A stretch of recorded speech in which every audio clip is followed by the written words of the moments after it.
बिस्मिल्लाहिर्रहमानिर्रहीम। अस्सलाम वालेकुम। किचन विद पाक फौज में हम आपको खुश आमदीद कहते हैं। तो कैसे हैं आप सब? मैं आप सबकी दुआ से अल्लाह ताला के फजलो करम से खैर खैरियत से हूँ। तो रेसिपी बनाने से पहले वही छोटी सी रिक्वेस्ट कि अगर अभी तक आप लोगों ने मेरे चैनल को सब्सक्राइब नहीं किया तो मेहरबानी करके सब्सक्राइब कर दें। रेसिपी को पूरा देखा करें, बनाया करें, दोस्तों के साथ शेयर किया करें। अगर वीडियो अच्छी लग रही होती है तो लाइक कर दिया करें और कमेंट्स करके बताया करें कि कैसी लगती है। तो आज मैं बना रही हूँ आलू वाला पराठा। उसको बनाने के लिए हमें किन किन चीज़ों की ज़रूरत है वो मैं आपको साथ साथ बता रही हूँ। मैंने ऑलरेडी आलू बॉईल करके उसको मैश करके उसके अंदर तमाम चीज़ें डाल दी हैं, वो मैं आपको बता देती हूँ। मैंने 2 अदद आलू लिए थे, उनको मैंने बॉईल कर लिया और पीस लिया। कूंडे की मदद से पीस लें, हाथ की मदद से पीस लें। तो उसके अंदर मैंने हरी मिर्च डाली है 3 अदद काट के बारीक, सब्ज़ धनिया डाला है, ग्रीन लहसुन डाला है, सुरख मिर्च डाली है थोड़ी सी और नमक डाला है। इसको अच्छे से मैंने बना के रख लिया, ये आप देख सकते हैं। दूसरी साइड पे फिर मैं आटा लूंगी, आटे के 2 छोटे छोटे पेड़े बनाऊंगी और फिर आपको बताती हूँ कि आगे क्या करना है। तो आटे के पेड़े हमने बना लिए हैं, अब मैं इनकी छोटी छोटी 2 रोटियां बना लेती हूँ, फिर बताती हूँ आगे क्या करना है। हम इनकी रोटियां बेल लेते हैं।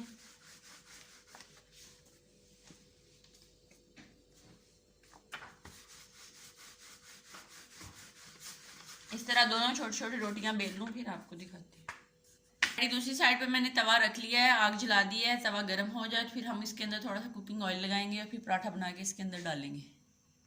तो रोटियां हमने ऑलरेडी बना ली हैं। अब हम इसके अंदर जो आलू का मसाला हमने बनाया है वो वाला इसके अंदर रखेंगे और इसको फैलाएंगे, रोटी के अंदर भर देंगे।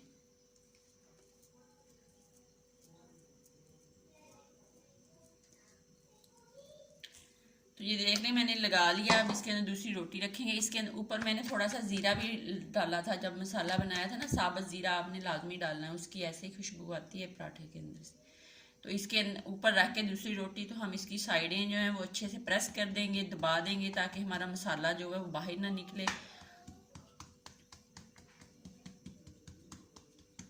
और अब हम हाथ की मदद से इसकी रोटी बड़ी बना लेंगे। बड़ा पराठा हो जाएगा तो फिर हम पैन में डाल देंगे।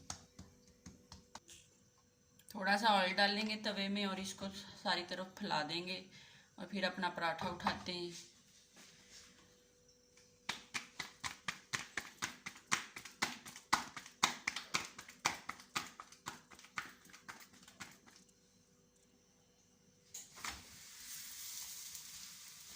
बस पराठा हमने इसके अंदर डाल दिया तवे के अंदर। जैसे ही इसकी एक साइड पकती है तो फिर हम दिखाते हैं आपको, दूसरी साइड पलटते हैं, ऑयल लगाएंगे।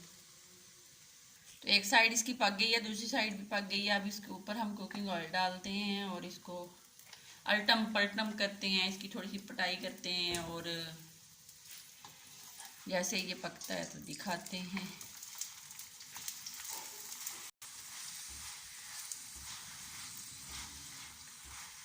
पराठा हमारा माशाल्लाह रेडी हो गया है। खाएं, बच्चों को बना के दें, मक्खन के साथ खाएं, चटनी से, दही से, जिससे दिल करता है। खुद बादशाह है, बना के खा सकते हैं। अपना बहुत ज़्यादा ख्याल रखें, खुश रहें, दुआओं में याद रखें। ज़िंदगी रही तो कल फिर मिलेंगे किसी नई रेसिपी के साथ। तब तक के लिए इजाज़त दीजिए। अल्लाह हाफिज़।